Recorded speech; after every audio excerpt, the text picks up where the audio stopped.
प्रभू श्रीरामचंद्राच्या मूर्तीची प्रतिष्ठापना माननीय प्रधानमंत्री नरेंद्रजी मोदी यांनी 22 जानेवारीला केली आणि आज प्रधानमंत्री श्री नरेंद्रजी मोदी यांच्या आणि जे.पी. नड्डाजी राष्ट्रीय अध्यक्ष,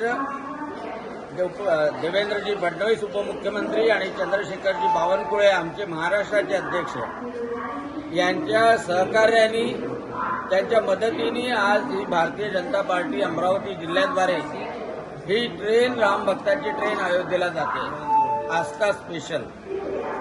हे सर्वजण भाग्यवान आहे की रामलल्लाची प्राणप्रतिष्ठा झाल्यानंतर अमरावतीमधून पहिल्यांदा त्यांना दर्शनाचा लाभ मिळतो आहे.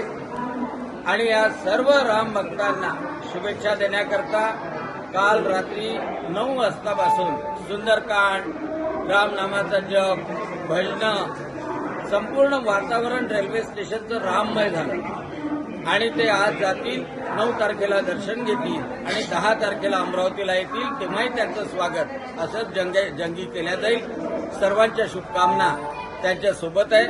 प्रभू श्रीरामचंद्राच्या चरणी ते प्रार्थना करणार आहे की या देशाला विकसित भारत करणारे प्रधानमंत्री नरेंद्रजी मोदी पुन्हा प्रधानमंत्री या भारताला लाभो आणि भारत मातेची प्रगती, भारत माता अत्युच्च स्थानावर विराजमान हो, ही प्रार्थना सर्व रामभक्त करणार आहे.